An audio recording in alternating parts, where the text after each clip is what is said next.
Okay, this is the door opening, and it's aluminum, and it's got this powdery, dusty aluminum oxide on it. So I'm going to try to wire that off and clean it all up. I have to get a couple of the rotten pieces off it still. It's still got a pop rivet in it right there, which I'll have to grind that off and take it apart. Then once I do that, I'm going to prime it up good and put some paint on it and reattach it to the motorhome. Alright, so I prepped up this piece. Big crack here, so I'm going to go on this side of it and put a layer of fiberglass there. This is all cracked. This piece was completely busted off. So I actually took the old fiberglass off and just set it back in place. I'm just going to redo it, all new fiberglass, and glue it up. I'll come up to here.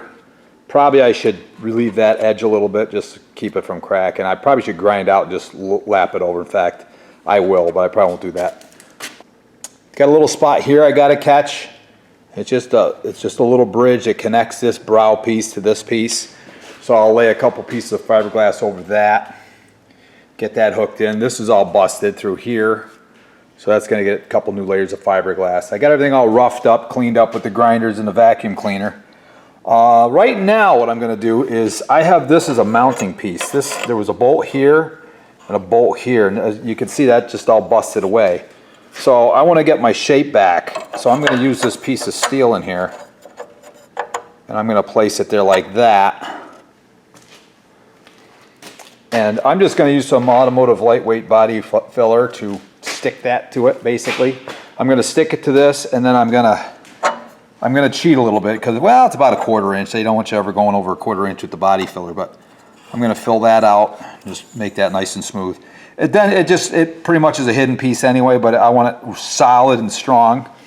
So I'll wind up, once I do that and let it harden up for a while, I'm going to put fiberglass through here, and I'll fiberglass right up over the steel. I'll probably come around the corner a little bit and fiberglass that right in there. So that's what I'm going to do now, is putty that in.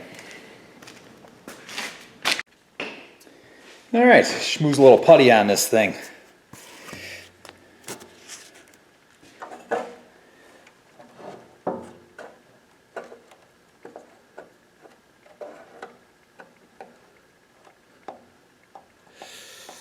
Oh, beautiful.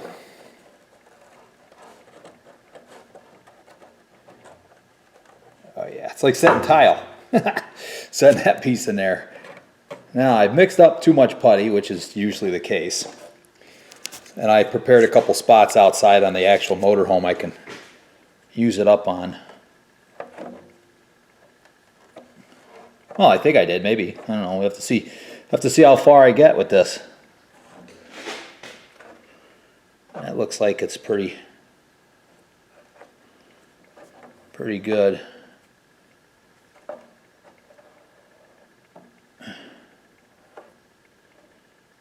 Yeah, stuff's pretty sloppy. I wish I had, I don't have it on me. I don't have any with me today. Is a little bit of Gorilla hair, or even just actually like the dynaglass, the fiberglass reinforced putty.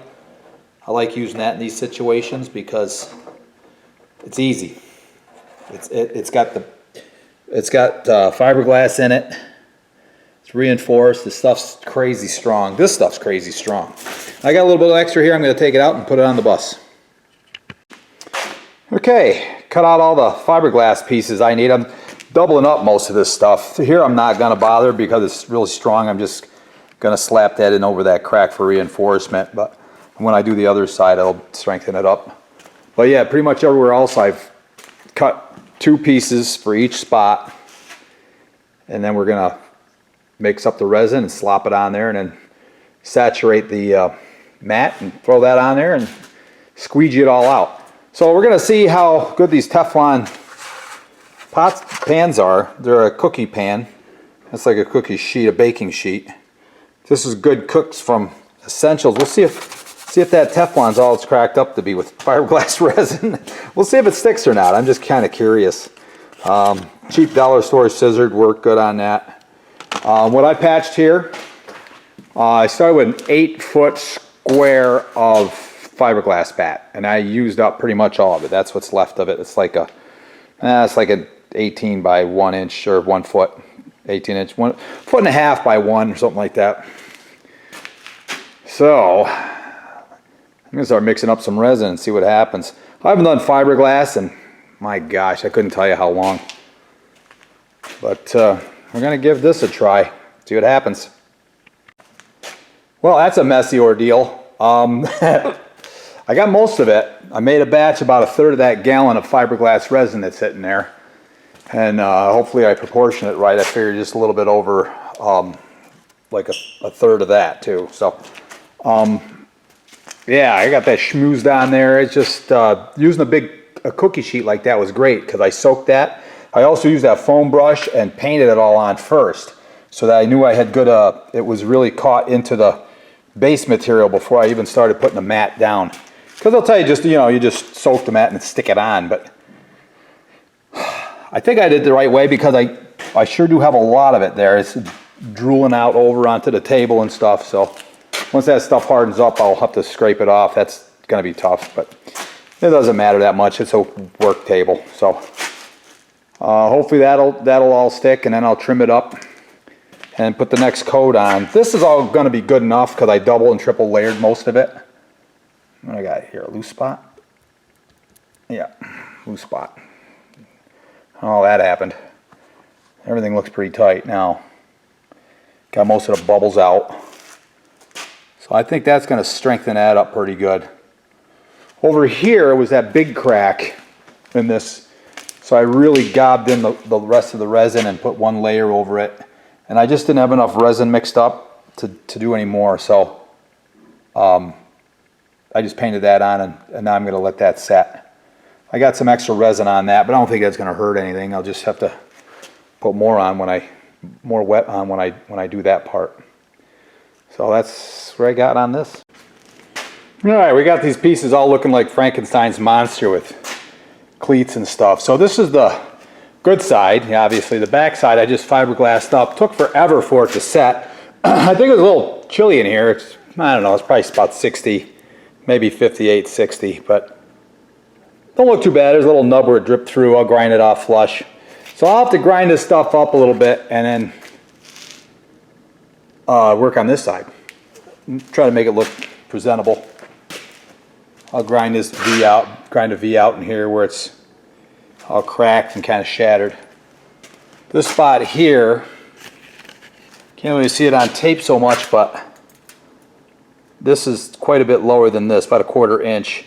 What I'm going to do is grind all this out, all the way up and around. I'll grind it so that all the way up in here, grind it back. So if I'll put one layer of fiberglass on there and have it so it's kind of flush when I get done. I'll have to run it all the way down into here too. So yeah, I'm going to wind up grinding, probably all the way around here, grind all this off, grind it down quite a bit, grind this off and taper it off up into here somewhere, and then just maybe I'll cut a piece that fits. I don't have a whole lot of that one piece of fiberglass left, but I got another 8-foot piece. I bought 2 of them, so that should be okay on fiberglass.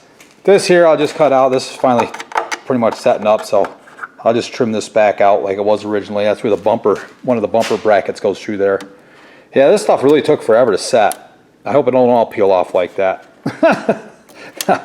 Probably not where I roughed it up. And this probably really isn't set enough yet either. Well, that's on there pretty tight.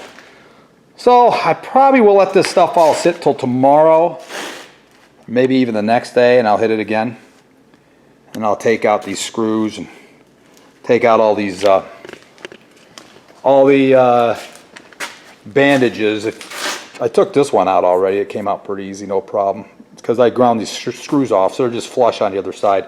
So they should all unscrew pretty easy. I'm just gonna let it set overnight, let it set up. Well, I've been pretty busy. Got this, got some dynaglass and puttied up the outside parts of these. That'll strengthen it right up because it's going to have a nice layer of reinforced putty on one side and reinforced fiberglass on the other. Now I just got to grind things off, smooth them out, sand them down, put some finishing putty on it, and then hang them and spray some paint. So that's the bottom piece. You can see I've got the dynaglass, the green fiberglass putty. I can't really see. Anyway, I got this all puttied out. So this is all rugged now. This was all busted up, but I got it all glued back together. The bumper's still got some wiggle to it so I can move things around. So it's just a matter of, I got to start fitting things together. Most of the other parts coming together. I got the radiator put in for the generator. I got the wheelhouse cover put on. I put the cover back on for the LP tank. I got, what else? I did a little bit of other stuff there. Got to start putting this trim on, but this trim that goes on here, I took all this off all the way down, and then I added screws to reinforce it into the body, because a lot of these things look like they're popping off. I put some screws in the back corner where they look like they're coming apart. So I got to put this piece of trim on all the way up to the front of the bus. And once I get that done, things will be getting pretty close, because that's close to the last thing to go. So I still have this bus opened up where I cut the fiberglass out. So there's a big hole there where the headlight corner goes. Then I use this piece of banding, just metal banding, pop riveted, and I countersunk all the pop rivets, so they're sunk down in, but that's how I'm going to reattach the bottom part with the headlight to the top upper part of this cap. But I got to make sure everything fits and it lines up. I'm getting things lined up fairly good. The bumper still, you can see where the gap's a little off, but you know, the gap's a little bit off on the side that didn't get hit, so there may be only so much I can do with it. I could probably monkey around with this and adjust it and try to get it cleaned up some. Yeah, this is the side of what it's supposed to look like, see, with the headlight there, and then you got the lower piece that I'm working on there. So all I gotta do is get my pieces put back together and stuck back on so they line up and look great. And then time to attack the windshield once I get all that hooked up, because the windshield's got to get put back in. It popped out. I'm considering just hiring somebody to do that if I can find somebody. I might do that.